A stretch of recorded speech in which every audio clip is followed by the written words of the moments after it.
Don't want to fall behind. Speaking of Jimmy Iovine, Yes. you mentioned he chipped in a little bit of money to ECW back in the day. I always wondered, Paul, as long as I've known you and a very good friend, how and why the wheels fell off of ECW. Because from my standpoint, and you know me, dude, I'm pretty damn good in 20 by 20, pretty good on a horn. But, you know, as far as the inner workings of how you run a business or all that wrestling stuff, the promotion stuff, don't know where to shed or wind my watch. How and why did the wheels fall off? Because from my standpoint, look at the merch, look at the T-shirts, look at the energy of the program. I thought you guys were printing money. The highest grossing year ECW ever had was the last full year that we were in business, 2000. We drew back-to-back sellouts at the Hammerstein Ballroom, grossing well over $100,000 a night. We sold 6,800 tickets in Los Angeles. We were regularly selling out in Detroit, 4,000 tickets. Regularly selling out in Chicago, 4,000, 5,000, 6,000 tickets. Sold out in, I can't pronounce the name of the town, Mississauga. Yeah. It's right outside of Toronto. Yeah. Sold out there. Would regularly sell out the Burt Flickinger Center in Buffalo, which was 4,000 seats. The highest grossing year we ever had was 2000. Entertainment is a very funny commodity.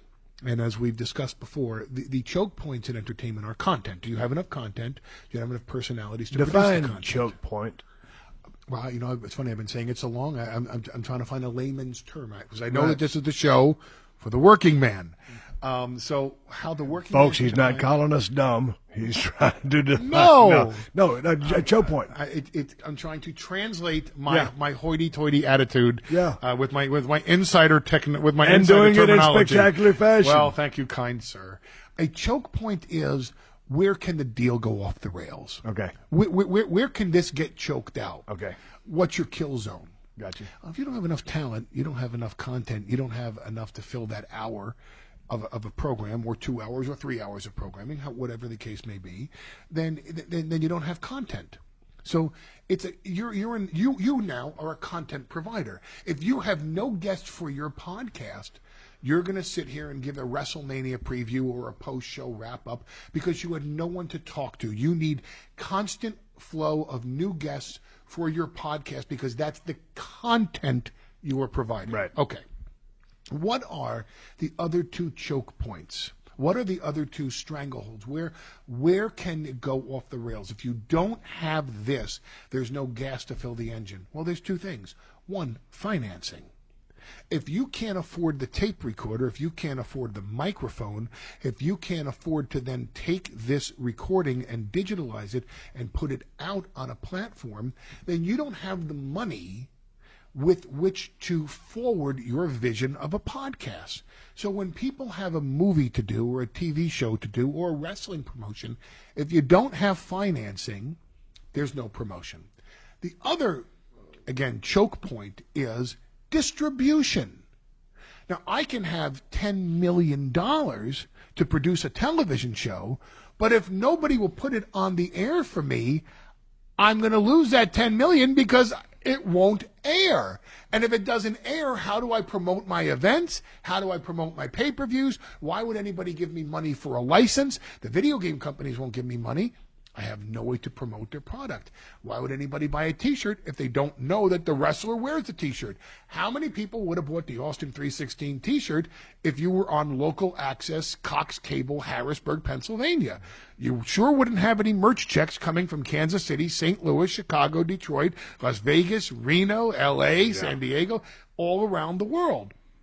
You made all that money in that merch because Vince had distribution of his television show to where people saw you wear the Austin 316 shirt or the what shirt, and they said, I want to buy that too.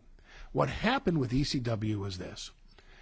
Whether the company was run right or run wrong, whether it was a good product or a bad product, whether it had its day or not had its day, whether if we had survived long enough to get to the next generation of stars, and we would have had CM Punk, Daniel Bryan, Seth Rollins, Dean Ambrose, all the kids that you see coming up today or that you have for the past few years, those would have been our guys.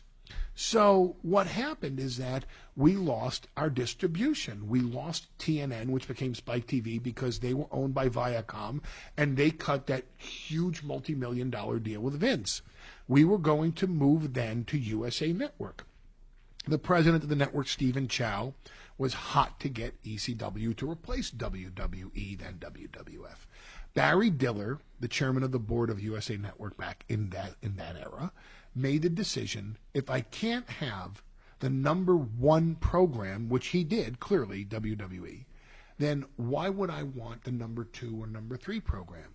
Can't be number one? I'm going to change the image of the station. Turner, which had a distribution channel for wrestling and was going to dump WCW, had such a bad taste in their mouth from WCW, they wanted nothing to do with wrestling. So I'm out on that platform. The only other big platform at the time was going to be Fox. Arthur Smith, who now has his own production company called A. Smith Co., and I worked with them to do some of the UFC countdown shows. And they did a lot of stuff with 51 Minds, who produced your show as well. Arthur Smith was the head of Fox Sports at the time. And Arthur Smith had the vision of doing an afternoon strip, 4 o'clock in the afternoon, half hour every day, Monday, Tuesday, Wednesday, Thursday. The economics of doing that show was so not viable to stay on the air that I knew we would fold 12 weeks, 13 weeks, 14 weeks down the road if we even attempted to do the strip show. They would not give us a slot on Fox that I could play into, satisfy the licenses, satisfy some advertisers, and keep the company afloat. What it boiled down to was, end of the day, distribution. We had no distribution. So it didn't matter if you had a product or not, or even if we had the financing, which we didn't because the pay-per-view companies held back our money. When we went into bankruptcy, this is something that is a very funny, well, it's not a funny story, it's a kind of a sad story, but when we went into bankruptcy, we were owed $2.8 million by the pay-per-view companies. And they wouldn't even give us 10% of our money, because they literally, and I'll call him out on this, the executive vice president of In Demand was a guy by the name of Dan York. And Dan York said to me, once you get distribution, we'll give you your money. We owe you $2.8 million. But if you don't get distribution, we know you're going down. And it's going to be cheaper for us to pay pennies on the dollar to a bankruptcy trustee than to just give you money now and bet that you'll be around in 6 months. Wow. And the day that conversation happened, which was when Mindy Herman was going to leave In Demand to go back to running the E! Network, so she couldn't help us, and Brian Ricco, who was a huge ally of ours, was overpowered by Dan York, because Dan York was the one guy that outranked Brian Ricco, so no one could stop this tyrant. And he had just done the same thing to Bob Arum, but Bob Arum had enough finances to take them to federal court and sue them and get his money and then settle on a new distribution deal for pay-per-view. Had we gotten enough distribution, we would have stayed in business and redefined the company. The fact that we couldn't get distribution makes me the schmuck, the bad businessman that everybody points to this day, even though, if you consider this, even though we were owed $2.8 million, the total debt of the company was $7 million, 4 of which was my family's investment in the business. And then again, if we had gotten that 2.8, that could have carried us for years. Still, the company went down $7 million in the hole, and that was the end. We were bankrupt.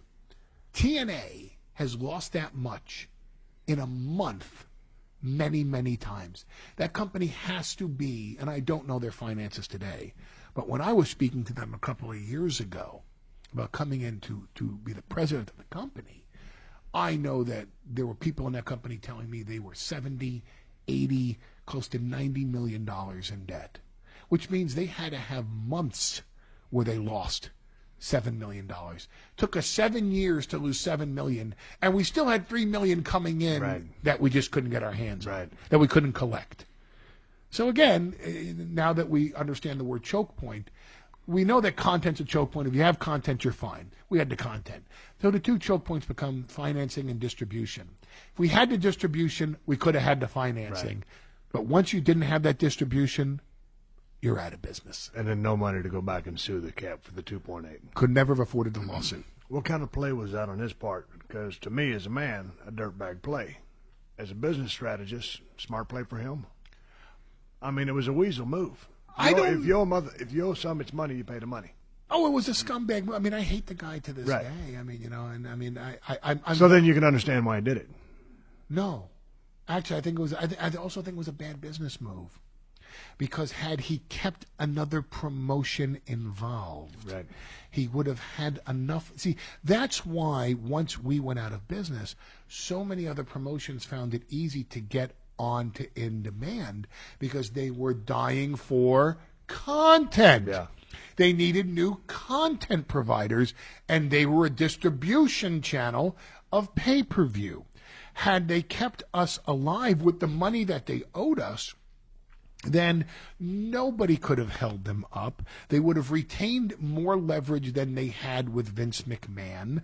They would not be dictated to. They would also retain more leverage when UFC came aboard, or they were seeking out boxing promotions, because we were giving them a steady flux of income. We did 3 pay-per-views our first year, 4 our second, 6 our third, and they ordered 7 for the year that we went out of business.